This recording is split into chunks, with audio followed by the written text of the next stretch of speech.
न्याय परिचर्चा कार्यक्रम का आयोजन नेता प्रतिपक्ष जी ने पूरे बिहार के 243 विधानसभा में शुरू की। 15 तक ये कार्यक्रम चलेंगे। 15 तक में पूरे बिहार के 243 विधानसभा में कार्यक्रम शुरू। सामाजिक न्याय की जो अवधारणाएँ हैं, जो कमिंग हमारा जनरेशन है, जो यूथ है, उन नीतियों से लैस होकर करके सामाजिक परिवर्तन में अपनी भूमिकाओं को सशक्त और मजबूत तरीके से रखें। सामाजिक न्याय का मतलब जो लोग पीछे हैं, जो लोग कमज़ोर हैं, हाशिए पर हैं, शिक्षा के क्षेत्र में, चिकित्सा के क्षेत्र में, रोजी रोजगार के क्षेत्र में लांछित है, वंचित है, उपेक्षित है, उनको मुख्यधारा में लाना है। सामाजिक परिवर्तन डॉक्टर राम मनोहर लोहिया ने जो कहा था कि वोट का राज का मतलब छूट करना है, उसको स्थापित करना है। सर्टेन जो लोग हैं सत्ता के संसाधनों पर एकाधिपत्य जमा कर करके धीरे धीरे डेमोक्रेसी को रौंद रहे हैं। बिहार में जाति आधारित सर्वे हुए, 94 लाख परिवार जो हैंड टू माउथ है। अब कल्पना करिए कि कितने खराब हालात हैं। 3 करोड़ से अधिक लोग पलायन करते हैं, सरकारी आंकड़े। इन हालातों में सामाजिक न्याय का जो मूल्य है वो फिर से कैसे स्थापित हो, कौन सा भटकाव का रास्ता लिया है, उसको और सशक्त करने की जरूरत है। और कार्यकर्ता 17 महीने की उपलब्धि, तेजस्वी जी की घोषणा सबको अमलीजामा पहनाए और आम और आवाम के बीच में चर्चा और विमर्श का, सामाजिक विमर्श का विषय बनाए। क्योंकि हालात जो बिहार की है बस से बदतर है।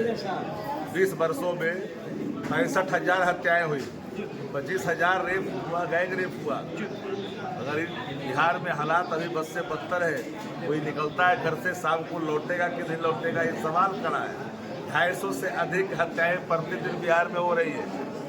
वो ऐसा दिन है जहाँ 500 राउंड गोलियां नहीं चलती है।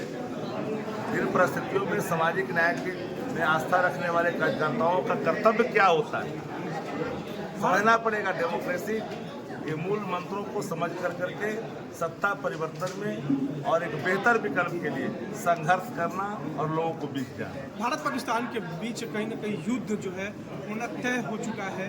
इसमें अगर भारत जो है पाकिस्तान के घर में घुसकर कई ठिकानों को तबाह किया। देखिए, 9 ठिकानों पे हमारे देश के जाबाज सैनिकों ने आतंकवाद के पनाहगाह को निशाना बनाया और ध्वस्त किया। पूरी दुनिया आतंकवाद के खिलाफ एकजुट होनी चाहिए। आतंकवाद एक नासूर है, इसकी खात्मा पहला लक्ष्य है।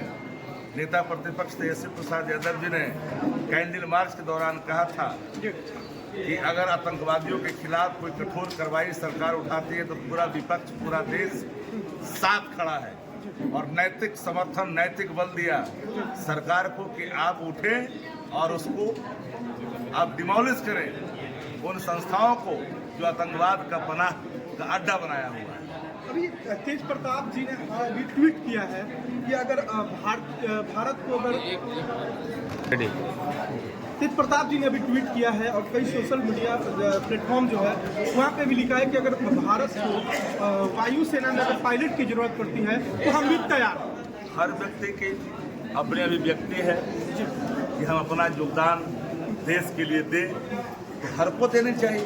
ये देश सर्वोपरि है ना, हम देश को प्राथमिकता देते हैं ना, और पूरी उपलब्धि हम सेना के जवानों को देते हैं जो देश के लोगों को चैन से सोने दिया और अपने कर्तव्यों को पूरी तरह से अनुपालन किया और अपना कर्तव्य दिखाया और दुश्मनों के पूरी तरह से डांट करते। चलिए, बहुत बहुत धन्यवाद।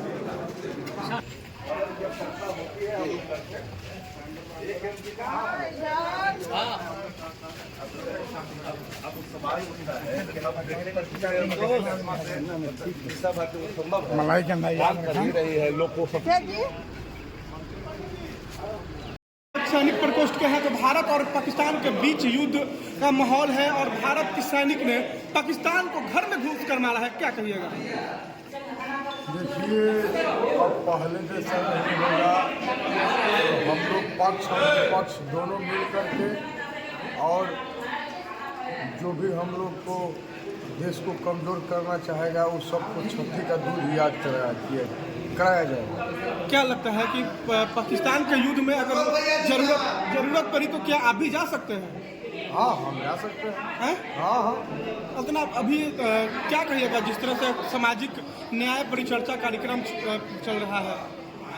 सामाजिक न्याय परिचर्चा कार्यक्रम का मुख्य उद्देश्य है कि जो अंतिम पायदान पर खड़ा व्यक्ति है उसका हक अधिकार को दिलाना है और जगाना है और हर तरह से किस तरीका से उन्नति प्रगति हो, सबका विकास हो, सबका कल्याण हो, इस बिंदु पर काम करना है।